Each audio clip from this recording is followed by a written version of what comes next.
نحمده ونصلي على رسوله الكريم اما بعد فاعوذ بالله من الشيطان الرجيم بسم الله الرحمن الرحيم قل سيروا في الأرض آمنت بالله صدق الله مولانا العظيم وقال الله تبارك وتعالى في شان حبيبه بسم الله الرحمن الرحيم إن الله وملائكته يصلون على النبي يا أيها الذين آمنوا صلوا عليه وسلموا تسليما اللهم صل على سيدنا ومولانا محمد وعلى آله وأصحابه أجمعين۔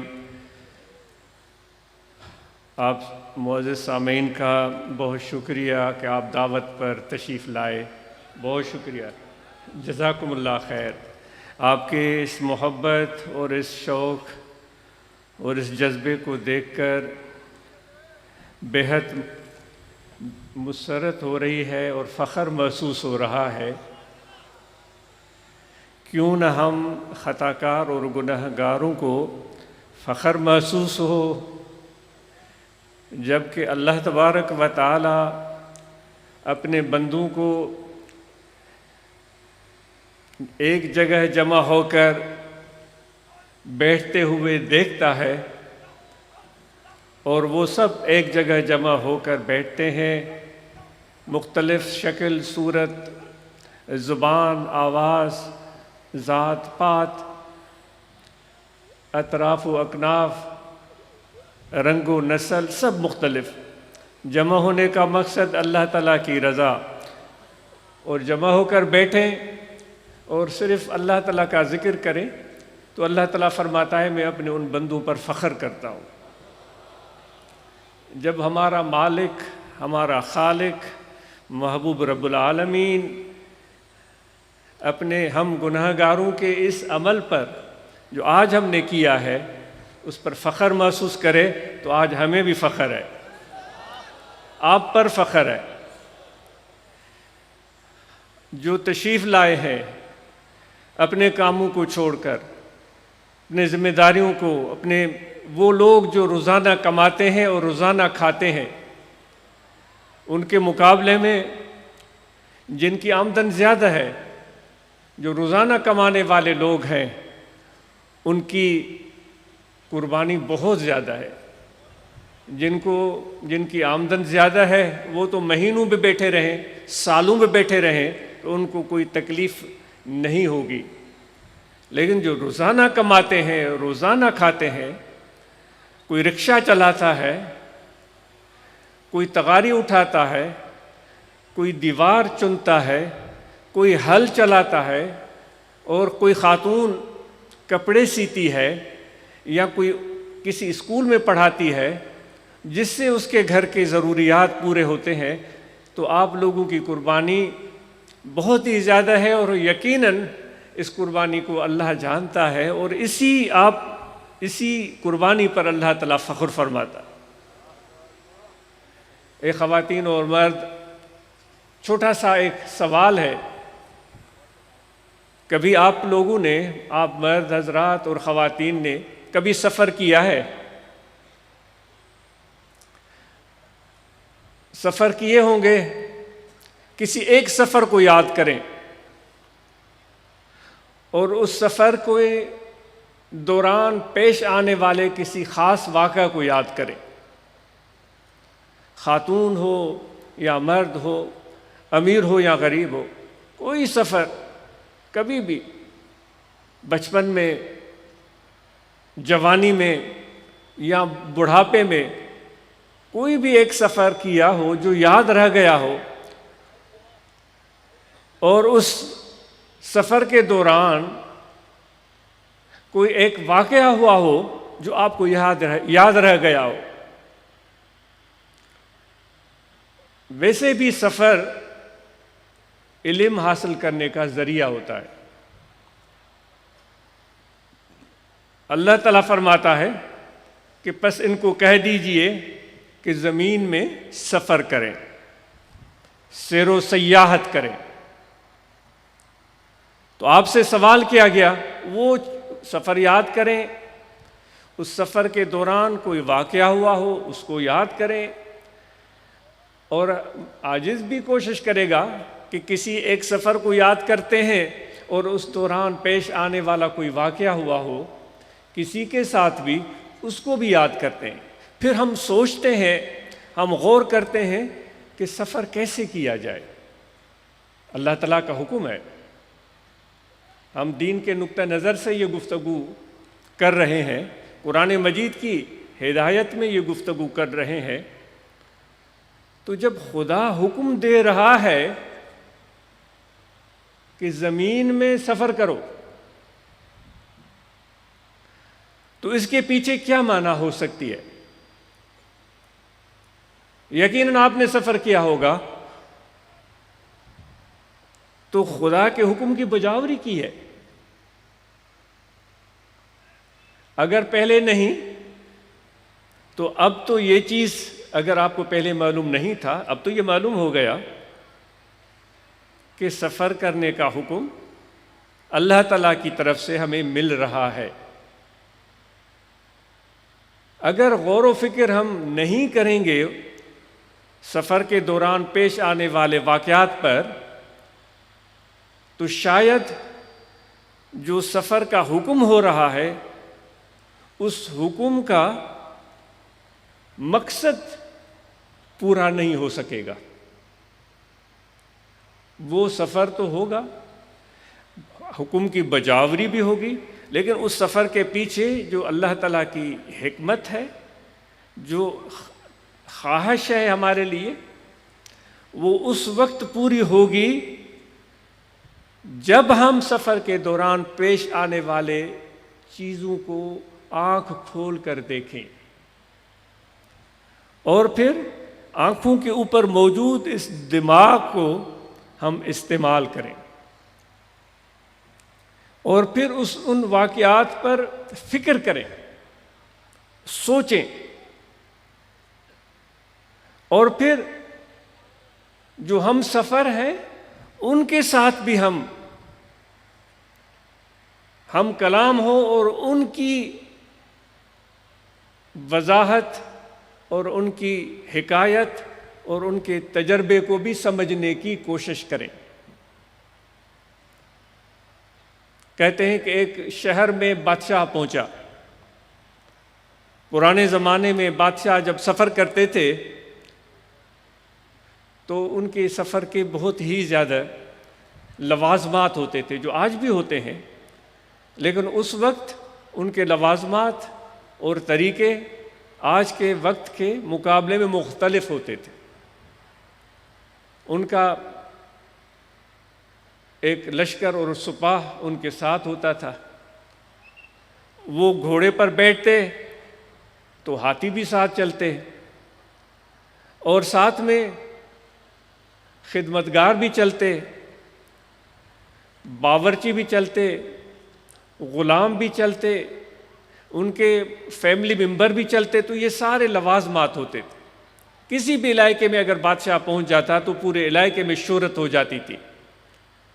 تو اس علاقے میں بادشاہ پہنچا، ایسے علاقے میں جہاں پر ہاتھی نہیں ہوتا تھا، اور اتفاق سے وہ بادشاہ اپنا ہاتھی لے کر وہاں آ گیا، تو پورے علاقے میں شہرت ہو گئی دور دور تک کہ اس ہمارے خطے میں بادشاہ آیا ہے اور ہاتھی کے ساتھ آیا ہے۔ تو ہر طرف سے مخلوق خدا ہاتھی کو دیکھنے کے لیے گئی، اور یہ معمول ہے لوگوں کا، ان میں تجسس پیدا ہوتا ہے۔ تو جب سارے لوگ دور دور سے میلوں سفر کر کے، ہم ابھی سفر کی جس طرح بات کر رہے تھے، تو وہ میلوں سفر کر کے وہ منزلیں مارتے ہوئے کہیں رک کر آرام کرنے کے بعد پھر سفر کرتے ہوئے اس جگہ پہنچے جہاں پر ہاتھی تھا۔ ان سب لوگوں نے ہاتھی دیکھا۔ تو کسی ایک گاؤں میں کچھ اندھے بھی رہتے تھے، ان کو بھی جب یہ آواز ان کے کانوں تک پہنچی کہ دور کسی علاقے میں بادشاہ ہاتھی لے کر آیا ہے اور لوگ دور دور سے اس ہاتھی کو دیکھنے جا رہے ہیں، تو ان کے دل میں بھی خواہش پیدا ہوئی کہ ہمیں بھی ہاتھی دیکھنا چاہیے۔ تو وہ چاروں اندھے اپنے گھر سے نکلے اور انہوں نے سفر شروع کیا۔ راستے مشکل یا آسان، ٹٹولتے ٹٹولتے، پوچھتے پاچھتے، وہ سندھی میں بولتے ہیں کہ اندھوں نے جب ارادہ کر لیا تھا کہ ہمیں ملتان جانا ہے تو اندھوں نے بھی ملتان ڈھونڈ نکالا تھا۔ ایسے سمجھے سندھ سے گئے تھے ملتان، تو وہ دیکھ تو نہیں پا رہے تھے لیکن ارادہ پکا تھا، تو وہ ملتان انہوں نے ڈھونڈ نکالا تھا۔ تو یہ اندھے بھی ہاتھی تک پہنچ گئے، انہوں نے اجازت مانگی، اس ہاتھی کو دیکھنا شروع کیا، اور چاروں نے ہاتھی کو دیکھا۔ کسی نے اس کی پیٹ پر ہاتھ رکھا، ہاتھ گھمایا، کسی نے اس کے سونڈ پر ہاتھ رکھا، اس پر ہاتھ گھمایا، کسی نے اس کی ٹانگ پر ہاتھ رکھا، اس پر ہاتھ گھمایا، کسی نے اس کے دم پر ہاتھ پکڑا، اس پر ہاتھ گھمایا، اور وہ اس ہاتھ گھمانے سے ہاتھی کو پہچاننے کی کوشش کر رہے تھے۔ تو جب انہوں نے یہ ساری چیزیں دیکھ کر تسلی کی اور اپنے تئیں خوش ہوئے کہ ہم نے ہاتھی دیکھ لیا، تو گاؤں واپس چلے گئے۔ لوگ اکٹھے ہوئے اور انہوں نے ان اندھوں سے پوچھا کہ آپ نے ہاتھی دیکھنے کا ارادہ کیا تھا، سفر کیا تھا، دور تک گئے تھے اور بڑی مشکل سے پہنچے تھے، آپ کو اجازت ملی، آپ نے ہاتھی دیکھا، ذرا بتائیے تو صحیح وہ ہاتھی کیسا تھا۔ اب سوال کرنے والے آنکھوں والے تھے، سوال کا جواب دینے والے آنکھوں کے بغیر تھے۔ تو ان اندھوں میں سے ایک نے کہا کہ ہاں میں نے ہاتھی کو اچھی طرح دیکھا ہے، میں نے بالکل اس کو پہچان لیا ہے۔ اس اندھے کا ہاتھ ہاتھی کے پیٹ پر پڑا تھا، تو اس نے اس کے پیٹ پر ہاتھ گھمایا تھا، تو وہ کہنے لگا کہ ہاتھی بالکل دیوار کی طرح ہوتا ہے۔ اور کسی دوسرے اندھے کو بھی موقع دیا گیا، وہ اٹھ کر کھڑا ہوا، اس نے اس ہاتھی کے ٹانگ پر ہاتھ پھیرا تھا، تو اس نے ان کو جواب دیا کہ ہاں میں نے ہاتھی دیکھا ہے اور میں نے ہاتھی کو جان لیا ہے۔ یہ غلط کہہ رہا ہے، ہاتھی کو میں جانتا ہوں، وہ ہاتھی بالکل ایک ستون کی طرح ہے۔ تیسرے سے پوچھا گیا تو اس نے اٹھ کر جواب دیا، اس کا ہاتھ ہاتھی کے دم پر پہنچا تھا۔ تو اس نے کہا کہ نہیں، ہاتھی بالکل رسی کی طرح ہے۔ تو اس طرح ان چاروں لوگوں کی جو شناخت تھی ہاتھی کے بارے میں، وہ نامکمل اور ادھوری تھی۔ اگر وہاں سے اٹھ کر وہ ایک دوسرے سے بات کرتے، گفتگو کرتے اور تذکرہ کرتے اور مدد کرتے اور سمجھنے کی کوشش کرتے، اور تو شاید وہ کسی حد تک آنکھ نہ ہونے کے باوجود بھی ہاتھی کو جان پاتے، لیکن کسی نے بھی دوسرے سے گفتگو نہیں کی اور دوسرے کی بتائی ہوئی تعریف کو بھی رد کر دیا کہ نہیں تم غلط کہتے ہو۔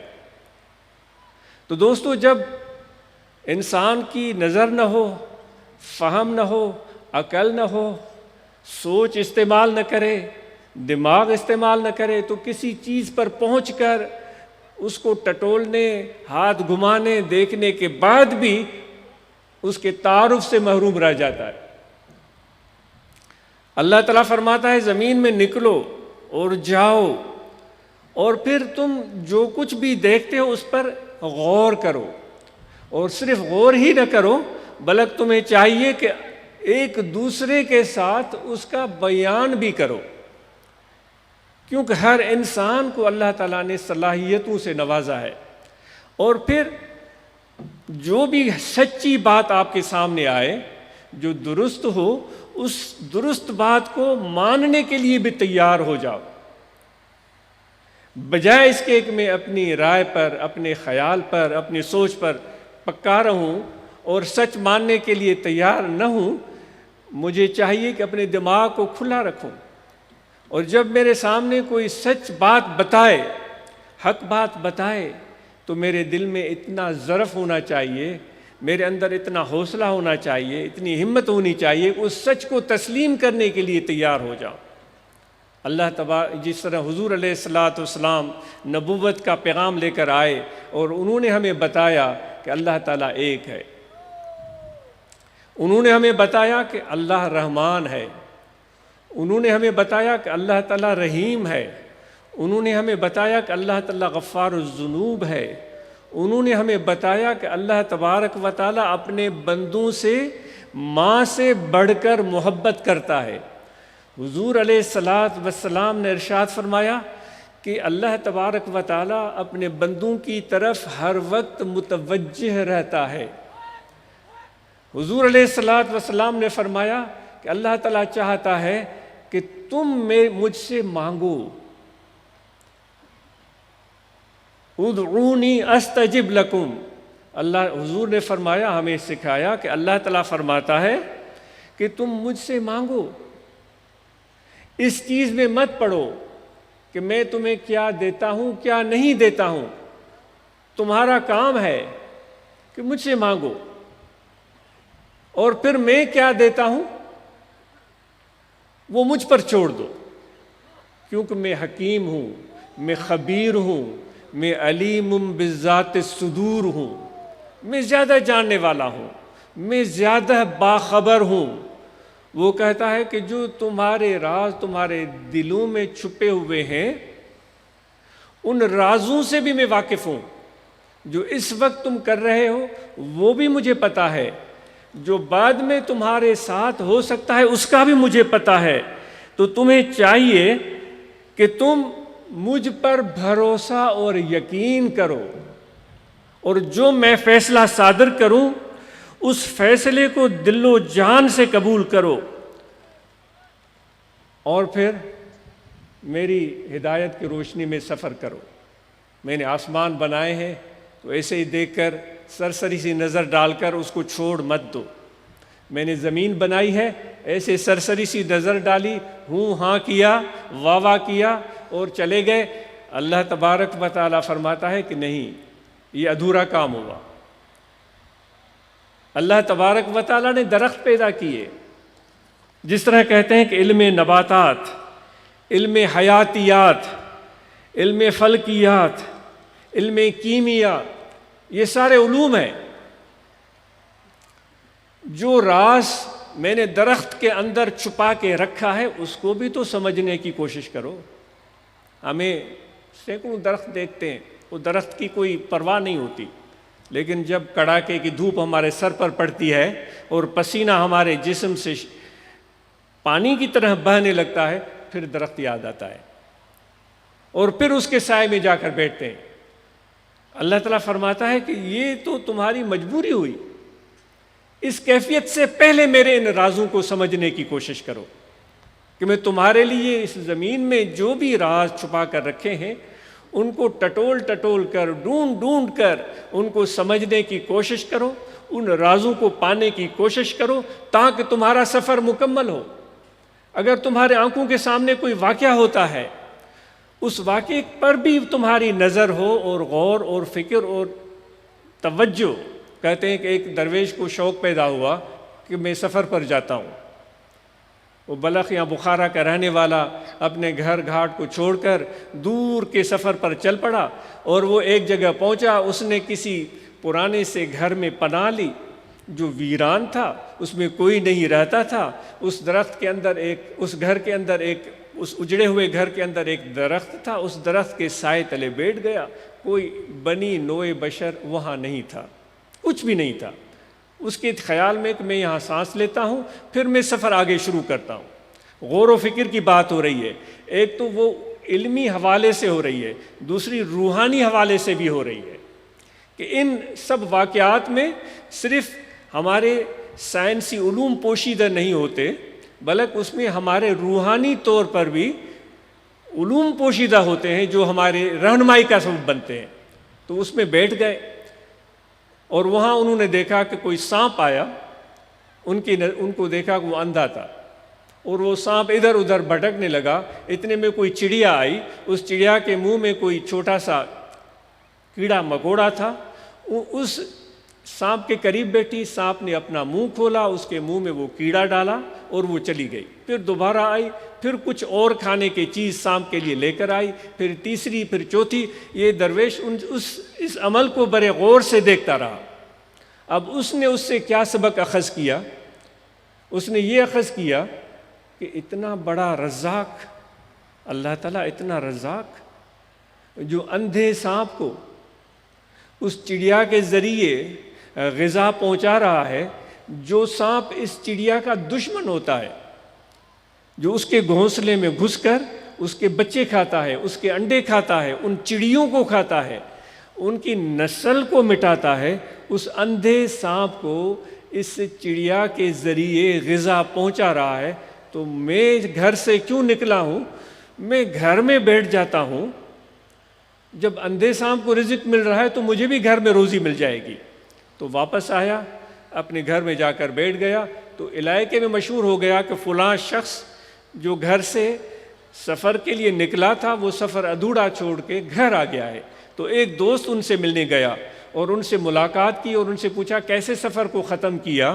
تو اس نے جواب دیا کہ میں نے سفر میں یہ دیکھا کہ اندھے سانپ کو چڑیا غذا دے رہی تھی، تو میں اس نتیجے پر پہنچا ہوں کہ جب اندھے سانپ کو ایک چڑیا کے ذریعے اللہ تعالیٰ رزق دے سکتا ہے تو مجھے کیوں رزق نہیں دے سکتا؟ مجھے کہیں باہر جانے کی ضرورت نہیں ہے، میں گھر میں بیٹھ جاتا ہوں۔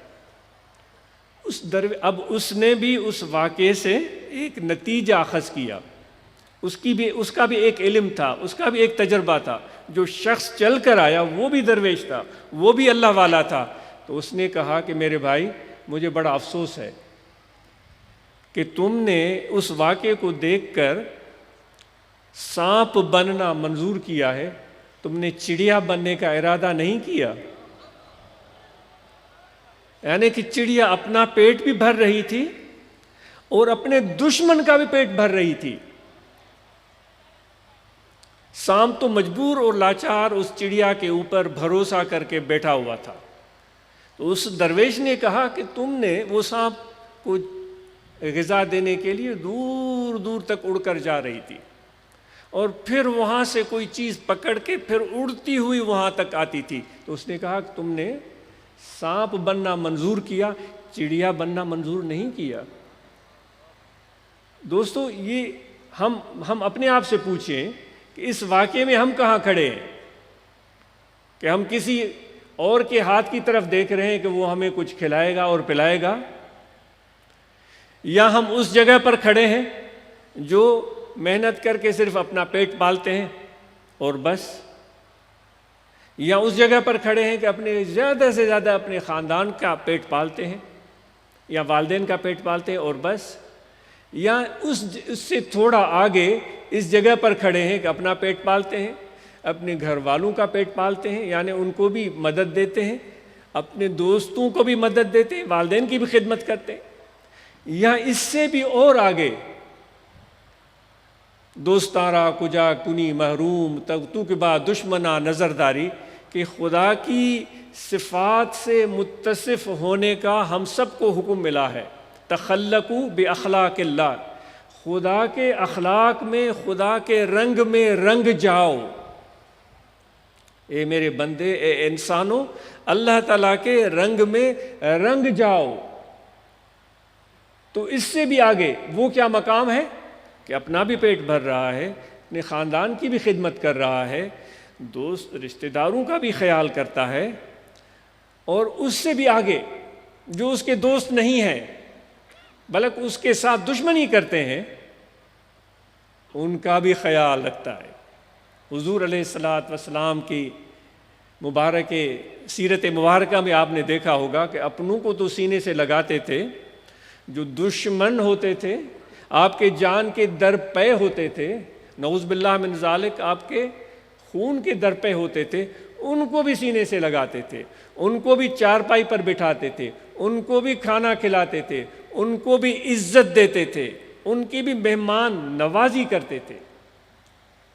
تو دوستو، آج جو ہم یہاں بیٹھے ہیں تو ہم اپنے آپ کو ٹٹولیں اور دیکھیں کہ ہم کہاں کھڑے ہیں اور ہمیں کہاں ہونا چاہیے۔ تو اس لیے ہم اور آپ اللہ تعالیٰ کے ذکر کی اس دولت کو بھی حاصل کریں اور ذکر کے ثمرات اور نتائج اور برکات کو بھی حاصل کرنے کی پوری کوشش کریں۔ نہ صرف یہ کہ ہم اپنوں کا خیال رکھیں، غیروں کے ساتھ بھی اچھا سلوک کریں، بلکہ اس طرح تو نہیں ہونا چاہیے کہ ہم اپنوں پر ظلم کریں۔ ایک اور ہم سوال مجھ سے بھی اور آپ سے بھی، ہم نے کبھی کسی پر ظلم تو نہیں کیا؟ سب دوستوں سے سوال ہے، میں اپنے آپ سے سوال کرتا ہوں، تھوڑی دیر سوچیں، خواتین سے بھی، کہ ہم نے کبھی کسی پر ظلم تو نہیں کیا ہے؟ اس ظلم کیا ہوتا ہے؟ اس کی صورتحال کیا ہوتی ہے؟ کہ کسی کے حق کو غصب کر لینا، کسی کے مال کو زبردستی چھین لینا، کسی کو مار دینا، کسی کو پیٹ دینا، کسی کو بے عزت کرنا، کسی کو بے گھر کرنا، کسی کو ذلیل اور رسوا کرنا۔ آپ سمجھ رہے ہیں یہ چیزیں؟ یہ مردوں سے بھی سوال ہے، خواتین سے بھی سوال ہے، تو کیا کبھی ہم نے یہ ظلم تو نہیں کیا؟ اگر ظلم ہم نے کیا ہے تو یاد رکھیں اللہ تعالیٰ فرماتا ہے کہ ظالموں کے گھات میں خود بیٹھا ہوا ہوں۔ وہ کب تک میرے اس انجام سے اور سزا سے اپنے آپ کو بچا سکتے ہیں؟ وہ ظالم اپنے انجام کو ضرور پہنچے گا۔ اگر ہم نے ظلم کیا ہے تو آج کی اس محفل میں یہ سب نے مجھ سمیت عزم کر کے اٹھنا ہے۔ مردوں نے عزم کرنا ہے، عورتوں نے عزم کرنا ہے، نوجوانوں نے عزم کرنا ہے، جو بڑی عمر کے بوڑھے انہوں نے عزم کرنا ہے، خصوصاً جو اپنے قبیلے، قوم اور اپنے کمیونٹی کے سربراہ ہیں انہوں نے عزم کرنا ہے کہ ہم کبھی بھی کسی پر ظلم نہیں کریں گے۔ اگر یہ ارادہ اور یہ نیت آج ہم نے باندھ لی تو مجھے امید ہے، ذکر تو ہم کر رہے ہیں، ذکر کی دولت تو ہمیں ملی ہے، لیکن یہ عزم اور ارادہ پختہ کر لیا تو یہاں یہ سفر ہمارا کامیاب ہو جائے گا۔ کیونکہ اللہ تعالیٰ فرماتا ہے میں بندے کی نیت کے قریب ہوتا ہوں۔ جب وہ عورتیں، جب وہ مرد، جب ہم سب یہ عزم کریں گے کہ ہم نے کسی پر ظلم نہیں کرنا، تو پھر اللہ تبارک و تعالیٰ کی توفیق، اس کی مدد ہمارے شامل حال ہو جائے گی۔ وہ جو فرشتے ہیں جو اللہ تعالیٰ نے مقرر کیے ہیں اپنے پیاروں کے لیے، جو ان کے راستوں کو آسان بناتے ہیں، جو ان کی مدد کرتے ہیں، جو ان کے لیے اچھے کلمات بولتے ہیں، جو ان کے لیے دعا کرتے ہیں، وہ فرشتے آپ کو اپنے جلوں میں لے لیں گے، اپنے گھیرے میں لے لیں گے۔ وہ اللہ کی رحمت کے گھیرے میں ہوگا جب اس نے پکا ارادہ کیا کہ میں کسی پر ظلم نہیں کروں گا۔ ہمارے اس معاشرے میں ظلم کی صورتحال بے حد خراب ہے۔ قبائلی صورتحال کو دیکھیں تو ایک قبیلہ دوسرے قبیلے سے لڑ رہا ہے اور بے دریغ انسانی خون ضائع ہو رہا ہے۔ کبھی رشتہ داریوں پر فساد پھیل گیا، کبھی زمین کے ٹکڑے پر لڑائی شروع ہو گئی، کبھی کسی معمولی وجہ سے کوئی جانور کسی کے کھیت میں گھس گیا، اس پر لڑائی شروع ہو گئی، اور پھر وہ سینکڑوں لوگ اس میں ملوث ہو گئے، اور پھر وہاں سے قتل و غارت گری شروع۔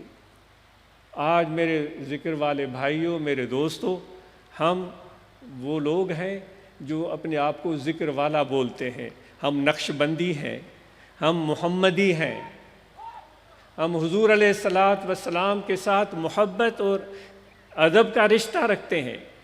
ہمارے لیے بہترین مثال ہمارے حضور علیہ السلام کی ہے۔ کبھی بھی ہتھاں حبیبن کدہ کون ڈکھویو، بٹائی صاحب نے حضور علیہ السلام کی وصف بیان کی ہے کہ حضور کے وہ مبارک ہاتھ تھے، حضور علیہ السلام کے وہ مبارک ہاتھ تھے کہ ان ہاتھوں سے کبھی بھی کسی کو رنج نہیں پہنچا، کبھی بھی کسی کو تکلیف نہیں پہنچی۔ آج یہ عزم کر کے اٹھیں کہ آج کے بعد جو پہلے ظلم کیا ہے اس کی معافی مانگیں گے، اس کی تلافی کریں گے۔ اگر کسی کا مجھ پر قرض ہے تو میں دل و جان سے کوشش کروں گا، میں پوری محنت کروں گا کہ اس کا قرض ادا کر دوں۔ اگر کسی کی زمین پر میں نے قبضہ کیا ہے، آج کے بعد سب فقیروں یاد رکھو، اس کے بغیر آپ کو جانا نہیں ہے۔ میں نے کسی کے پلاٹ پر قبضہ کیا ہے، کسی کی زمین پر قبضہ کیا ہے، میں ارادہ کر کے اٹھوں گا کہ وہ پلاٹ، وہ زمین مجھ پر حرام ہے، جس کا حق ہے اس تک پہنچے گا۔ آپ چاہتے ہو کہ اللہ آپ پر فخر کرے؟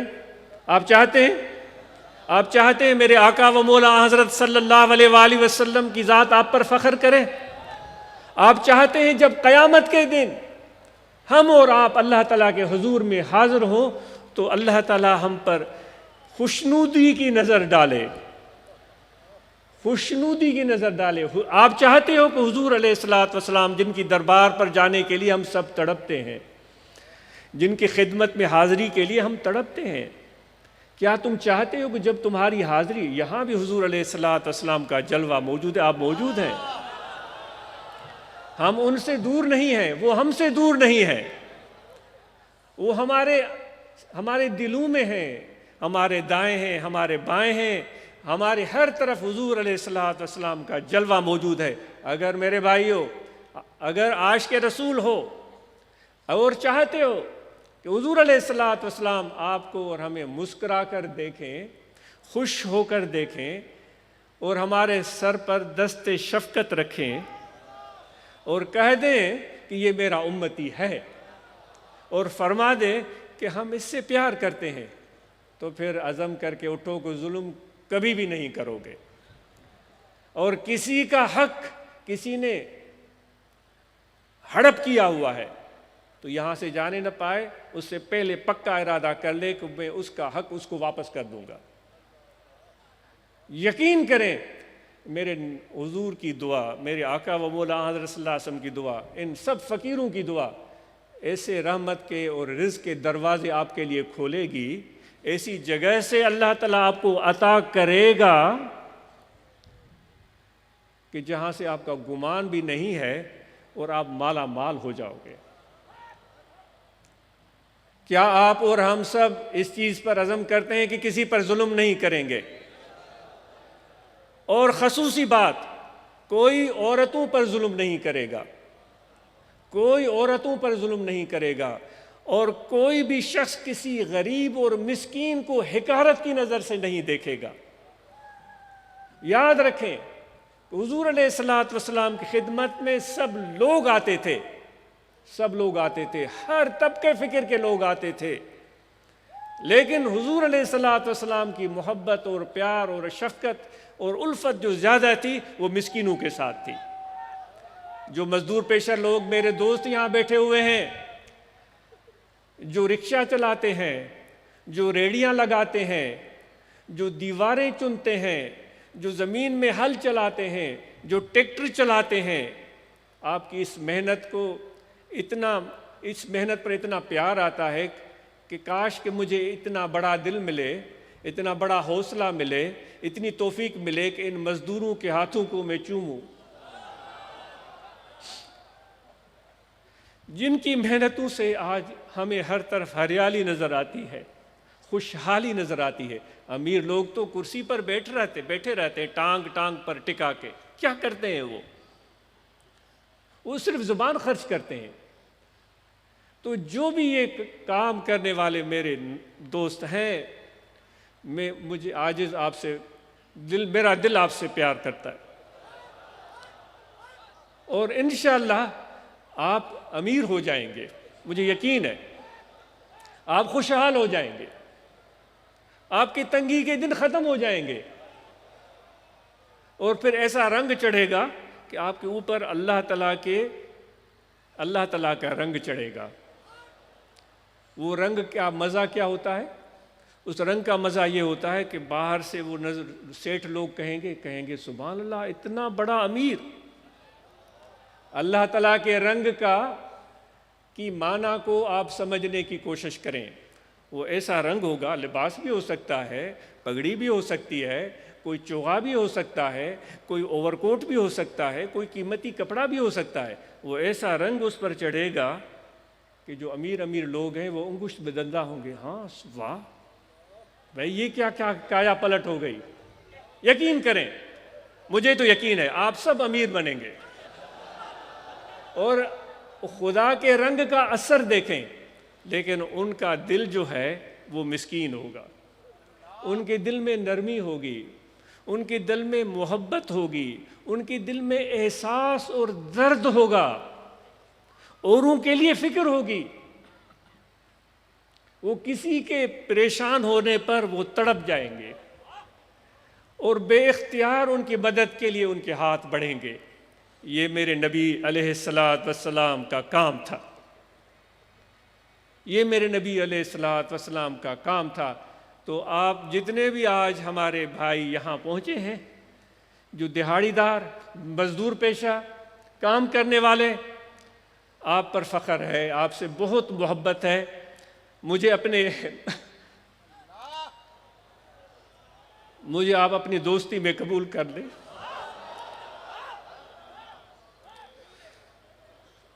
اور یہ تو پہلے عہد کر چکے ہیں کہ آپ کبھی بھی ظلم نہیں کریں گے, کبھی کسی مجبور لاچار پر ظلم نہیں کریں گے, کبھی کسی عورت پر ظلم نہیں کریں گے. ہم پہلے ہی عزم کر چکے ہیں کہ بیٹوں کو بھی پڑھائیں گے اور بیٹیوں کو بھی پڑھائیں گے. اور پھر یہ بھی ہم عزم کر چکے ہیں کہ جو سفر کریں گے, کہیں جائیں گے, جو کچھ ہمارے دائیں ہو رہا ہے, بائیں رہا ہے, آنکھیں کھلی رکھیں گے, کھلی رکھیں گے اور باہوش رہیں گے. سلسلہ نقش بندیہ کے 7 اصول ہیں, ان میں ایک اصول ہوش در دم, کہ جو سانس لے, جو سانس باہر آئے, ہوش و حواس میں آئے, وہ دنیا کے نشے میں نہ ہو, وہ عیش و آرام کے نشے میں نہ ہو, وہ تکبر کے نشے میں نہ ہو, ذات پات قوم قبیلے کے نشے میں نہ ہو, وہ ایک انسان ہو جس کو اس کی ماں نے پیدا کیا ہے. ہم سب انسانوں کو ہماری ماؤں نے پیدا کیا ہے. کوئی بھی کتنا امیر ہو, کوئی آسمان سے نہیں ٹپکا. ہم پہلے آسمان سے آئے ہیں تو کوئی دنیا دار ہے تو وہ 7ویں آسمان سے آیا ہوگا, ہرگز نہیں. ہم سب کو ہماری ماؤں نے پیدا کیا ہے, اور ہم سب خدا کی نظر میں برابر ہیں. میرے نبی فرماتے ہیں کسی عربی کو عجمی پر فضیلت نہیں ہے, کسی گورے کو کالے پر, کسی کالے کو گورے پر فضیلت نہیں ہے. اللہ تعالیٰ کی نظر میں آپ سب برابر ہیں. محنت کریں, معاش کو مضبوط بنائیں. جو دہاڑی دار ہیں, جو مزدور پیشہ ہیں, خوب محنت کریں, اور آئندہ آئیں تو آپ فخر سے بتائیں کہ الحمدللہ اللہ تعالیٰ نے رزق کے دروازے کھول دیے ہیں. پہلے میں رکشہ چلاتا تھا, اب میرے پاس کار ہے. میری دعا ہے کار کیا, اللہ تعالیٰ آپ کو ہوائی جہاز دے دے. آپ ہوائی جہازوں میں چڑھ کر, سفر کی بات سے ہم نے شروعات کی تھی کہ سفر آپ سب نے کرنا ہے. آپ نے پہلے بھی سفر کیے ہوں گے. اس سفر کے بارے میں آپ سے سوال ہوا تھا کہ وہاں کوئی یادگار واقعہ ہے.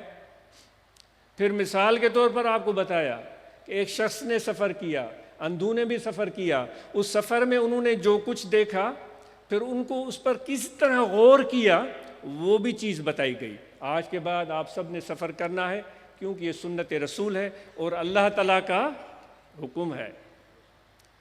اور وہ اس طرح سفر کرنا ہے, آنکھیں کھلی رکھنی ہے, دیکھنا ہے کہ جو بھی چاروں طرف ہو رہا ہے, بے خبری والا سفر نہیں چاہیے, نشے والا سفر نہیں چاہیے. نقش بندی ہے ہم, ہوش در دم, ہر سانس ہوش میں ہو. کوئی تکلیف میں ہے, اس کو پانی چاہیے تو اس کو پانی پیش کرے, یہ ہوش در دم ہے. کوئی بھوکا ہے, اس کو کھانا پیش کرے. آرام کے لیے کس کو چادر چاہیے, چادر پیش کریں. کوئی تھکا ہوا ہے, بڑی عمر کا ہے, اور وہ تھکان محسوس کر رہا ہے تو اس کو دبائیں کہ اس کی تھکان دور ہو. کچھ بھی نہیں کر سکتے تو میٹھے بول بول دیں, کہ ماشاءاللہ کتنے خوبصورت لگ رہے ہیں آپ. یہ 2 میٹھے بول جادوئی اثر کریں گے, وہ بوڑھا بھی جوان ہو جائے گا.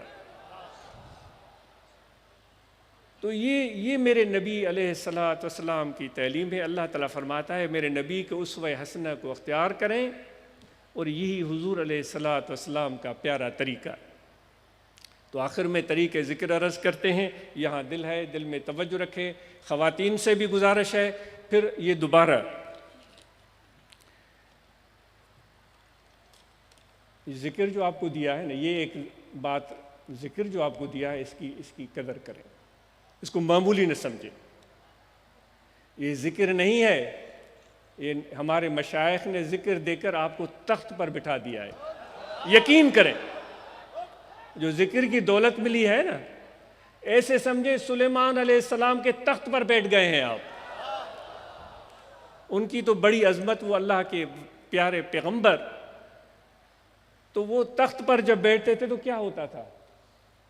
تخت پر بیٹھ گئے تو ادھر سے لوگ انسان آ رہے ہیں، ادھر سے پرندے آ رہے ہیں، ادھر سے جانور آ رہے ہیں، ادھر سے درندے آ رہے ہیں، وہ سب سلیمان علیہ السلام کی طرف دیکھتے تھے، ہمارے لیے کیا حکم ہے؟ تخت پر بیٹھ گئے ہیں، لیکن نیت ٹھیک کریں، اللہ تعالیٰ کا ذکر کریں، دیکھیں پھر دنیا ساری کی ساری آپ کی مدد میں کیسے مشغول ہو جاتی ہے۔ یہ ہنر سیکھنا پڑے گا، یہ باتوں سے، یہ واعظوں سے کام نہیں ہوتا۔ مجھے واعظ کرتے ہوئے شرمندگی ہو رہی ہے، آج اس کو اللہ توفیق دے، کاش کہ میری زبان بند ہو جائے، میں بولوں ہی نہیں۔ یہ باتوں کی ضرورت ہی نہ رہے، لیکن یہ ایک ہمارا کلچر بن گیا ہے جس کے ساتھ ہم چل رہے ہیں۔ مجھے آج اس کو یقین ہے آگے چل کر یہ کلچر تبدیل ہوگا، کہ اس طرح لیکچر اور اس طرح تقریریں، زوردار بیان، ان کی آپ کو ضرورت ہی محسوس نہیں ہوگی۔ بس یار کے سینے سے لگیں گے، ہاتھ ملائیں گے، کام ہو جائے گا۔ کہاں کا وائس، کہاں کی تقریر، ایک نظر کا اشارہ ہوگا، دل کے دروازے کھل جائیں گے۔ وہ تقریر، وائس، لیکچر کی ضرورت ہی نہیں رہے گی۔ آپ اور ہم نے مل کر یہ تجربہ بھی کرنا ہے۔ یہ وہ علم ہے کہ جو بغیر کتابوں کے، بغیر مدرسوں کے، بغیر عالموں کے ملتا ہے، لیکن خوش قسمت لوگوں کو ملتا ہے، بخت والوں کو ملتا ہے۔ آپ کو، ہم سب کو موقع ہے، ٹائم ہے، موقع ہے۔ اب دیکھیں کہ کس کا حوصلہ کتنا بڑا ہے، کس کا صبر کتنا بڑا ہے۔ کیا وہ اس چیز کو سمجھ پاتا ہے، یا وہ لکیر کا فقیر ہی بنے رہنا چاہتا ہے کہ لکیر کے پیچھے ہی چلنا ہے بس؟ تو امید ہے کہ آپ ذکر کریں گے۔ یہ دل ہے، اس دل میں توجہ رکھیں، کھڑے بیٹھے لیٹے سوئے جاگے، وضو ہو یا نہ ہو، سانس آتا جاتا رہے، توجہ دل میں رہے کہ دل ذکر کر رہا ہے، اللہ اللہ اللہ اللہ اللہ اللہ اللہ اللہ۔ کوئی شرط نہیں، وضو ہو یا وضو نہ ہو، جسم پاک ہے یا نہیں، جسم کپڑے پاک ہو یا نہ ہو، کوئی شرط نہیں۔ ہر کیفیت میں، ہر سانس میں جب بھی یاد آئے، بس توجہ دل کی طرف، اللہ اللہ اللہ۔ ہمارے مرشد کے مرشد پیر مٹھا سائیں فرماتے تھے، فقیر و ذکر نہیں چلتا، فکر نہ کرو، بس مرشد کی طرف متوجہ ہو جاؤ اور حق مرشد کہو، ذکر شروع ہو جائے گا۔ وہ فرماتے تھے کہ ہم نے تمہارے لیے کام آسان کر دیا ہے، اب اگر نہیں تم کرنا چاہتے تمہاری مرضی۔ تو وہ صدیقی صفت ہے نا، وہ جب وہ حضور کو عرض کیا، یا رسول اللہ صلی اللہ علیہ وسلم میں کیا کروں، وہ روایت ہے، انہوں نے عرض کیا، یا رسول اللہ صلی اللہ علیہ وسلم میں گھر میں جاتا ہوں آپ نظر آتے ہیں، بازار میں جاتا ہوں آپ نظر آتے ہیں، شمال کو دیکھتا ہوں حضور کی ذات سامنے، جنوب کو دیکھتا ہوں حضور علیہ الصلاۃ والسلام کی ذات سامنے، مغرب کو دیکھتا ہوں حضور علیہ الصلاۃ والسلام کی ذات، مشرق کو دیکھتا ہوں سورج نظر نہیں آتا، حضور علیہ الصلاۃ والسلام کی ذات۔ یا رسول اللہ صلی اللہ علیہ وسلم اوپر نیچے جہاں بھی دیکھوں آپ ہی۔ وہ ہم کرتے ہیں نا، جس طرف دیکھوں مجھے بس نظر آوے پیر پیر۔ تو حضور علیہ الصلاۃ والسلام، یا رسول اللہ مجھ سے بے ادبی ہو جائے گی، کبھی تو مجھے وضو بھی نہیں ہوتا، تم پھر بھی آپ نظر آ رہے ہوتے ہیں۔ آپ ان کی بات بڑے سکون سے، آرام سے سنتے رہے۔ آخر میں فرمایا، ابو بکر تو کیوں پریشان ہے؟ یہ ایسی نعمت ہے، ایسی دولت ہے جو لاکھوں میں کسی ایک کو ملتی ہے۔ شکر کرو تجھے یہ نعمت مل گئی ہے۔ تو دوستو ذکر قلبی کچھ اسی رنگ کا نام ہے کہ ذکر کرتا جائے، اگر غفلت آ گئی مرشد کی طرف متوجہ ہو تو ذکر میں کئی گنا اضافہ۔ تو ذکر سانس آتا جاتا رہے، وضو ہو یا نہ ہو، اللہ اللہ اللہ اللہ اللہ اللہ، اور اس کے ساتھ ساتھ مراقبہ پابندی سے، جو ہم پہلے بھی عرض کیا گیا ہے۔ اب وقت قلیل ہے تو آپ کو سفر بھی کرنا ہے، اور اس کے ساتھ ہم سب نماز کی پابندی کریں، جتنے بھی ہم بیٹھے ہوئے 5 وقت نماز ادا کریں، اور ساتھ میں رمضان کے مہینے میں روزے ہم پر فرض ہیں ان کو ادا کریں۔ جو بیمار ہیں، جو سفر میں ہیں، ان کے لیے اللہ تعالیٰ نے گنجائش رکھی ہے تو اس کے مطابق عمل کر سکتے ہیں۔ جن پر زکوٰۃ واجب ہے وہ زکوٰۃ ادا کریں، جن پر حج فرض ہے وہ حج ادا کریں، اور دوستوں کو تاکید ہے اپنے بیٹے اور بیٹیوں کو تعلیم دلوائیں۔ دوستوں کو تاکید ہے جو کاروبار جنہوں نے نہیں شروع کیا ہے، فارغ گھر میں بیٹھے ہوئے ہیں، وہ کاروبار شروع کریں، چاہے ایک ریڑھا لگا کر اس پر فروٹ رکھیں، یا کسی دور دیہات میں جا کر سبزیاں خریدیں، اور چھوٹے سے کسی شہر میں آ کر وہ آلو، وہ گوبھی، وہ ٹنڈے، وہ شلغم، وہ پالک، وہ لہسن آ کر بیچے۔ بسم اللہ کریں، کام کو شروع کریں، اور اللہ تعالیٰ کہتا ہے صبر سے کام لیں، اللہ تعالیٰ آپ کو سب محتاجی سے آزاد کر دے گا۔ تو کاروبار ہمارا نعرہ ہے کہ ہم سب کاروبار کو ضرور شروع کریں گے، عاجز کے لیے بھی اور آپ کے لیے بھی۔ نوجوانوں کو تاکید ہے کہ علم کے ساتھ کوئی ہنر سیکھیں اور ہنر پر خوب محنت کریں، اور ہنر سیکھ کر ہمیں بتائیں نوجوان آ کر۔ اگلے سال یہاں کچھ دوست نوجوان اپنے نام لکھوائیں گے، یہ دوست نوٹ کر لیں کہ ہم نے ہنر سیکھا ہے، تو پھر وہ تعداد ان نوجوانوں کی بتائی جائے گی۔ ممکن ہوا تو نام بھی کہ 15 نوجوانوں نے کوئی ہنر سیکھ لیا ہے، یہاں اعلان ہوگا انشاءاللہ۔ تو اور لوگوں کو اس سے انسپائریشن ملے گی اور وہ بھی ہنر سیکھنے کے لیے تیار ہو جائیں گے۔ اور دوسری بات، ہمارا یہ معمول رہا ہے کہ خاندان سے محبت، ڈنر بے فیملی کے ساتھ، اور دوسری یہ بات ہماری رہی ہے کہ بچوں کو بولنے کا موقع، ہم بیٹھیں گے اور ان سے بات کریں گے، لیکن بچوں کو بولنے کا موقع دیں گے تاکہ ان کی بات سنیں، اور ان کو پیار اور محبت دیں اور شفقت دیں۔ اور ماحول کو بہتر بنانے کے لیے جو دوست درخت لگا رہے ہیں، وہ صرف درخت لگائیں ہی نہیں بلکہ درختوں کی حفاظت بھی کریں اور درختوں کو کامیاب کریں۔ اور اسی طرح دوستوں نے رات اعلان کیا تھا جو ضروریات یہاں کی ہیں، جس کے لیے وسائل چاہیے، تو یہ جو بھی ہم ہیں، جو بھی ہماری جماعت ہے، وہ مل جل کر اس مدارس کی، انہوں نے آپ کو بتایا ہوگا کہ مدرسے میں کتنے لوگ ہیں، کتنے بچے ہیں، کتنے استاد ہیں، اس ضروریات کو پورے کرنے کے لیے آپ کے تعاون کے لیے دوستوں نے رات اعلان کیا تھا۔ دل کھول کر اس میں عاجز بھی مدد کرے گا اور آپ بھی مدد کریں۔ تبلیغی وفود کو متحرک اور فعال بنائیں، اور اسی طرح جو واپسی پر سفر ہو تو اس میں احتیاط سے، آرام سے سفر کریں، ڈرائیور پر نظر رکھیں، جلد بازی نہیں، اور جب موٹر سائیکل پر جب کبھی سفر کریں ہیلمٹ پہنیں، ہیلمٹ کے بغیر سفر نہ کریں۔ خادمین نے بڑی ہمت سے کام لیا ہے، اور معذرت ہے، خادمات نے، خواتین نے بے شمار محنت کی ہے، اندر بڑی جذبے سے کام کیا ہے۔ ان کی طرف سے رپورٹیں آئیں کہ الحمدللہ لنگر کا ضیاع نہیں ہوا، لنگر کا نقصان ضائع ہوتا ہے نا، گرا دیتے ہیں، وہ بوٹیوں کے چکر میں چاول گرا دیتے ہیں، تو رپورٹ ملی کہ اس مرتبہ خواتین نے اس خامی پر قابو پایا ہے، اور خواتین نے یہ بھی کام کر کے دکھایا کہ وہ کچھ ان میں سے خواتین جب ان کو کہا گیا کہ بیٹھ جاؤ ٹولی بنا کر، تو وہ ٹولی بنا کر بیٹھ گئیں اور ان کو وہاں لنگر دیا گیا۔ جن خواتین نے ٹولی بنا کر اس مرتبہ نہیں بیٹھیں، آج اس کو امید ہے کہ وہ آئندہ سال وہ سب خواتین ٹولیاں بنا کر بیٹھیں گی اور وہیں ان کو لنگر پہنچے گا، جس طرح مرد حضرات باہر کام کرتے ہیں۔ سیکیورٹی والوں نے امید ہے بڑے عزم اور جذبے سے کام کیا ہوگا۔ ہم گورنمنٹ کی طرف سے بھیجی گئی انتظامیہ پولیس کے مشکور ہیں، ڈی ایس پی صاحب اور ایس ایچ او صاحب اور ان کے سب سپاہی، ہم آپ کے مشکور ہیں اور دعاگو ہیں کہ اللہ تعالیٰ آپ کو اور ترقیاں دیں۔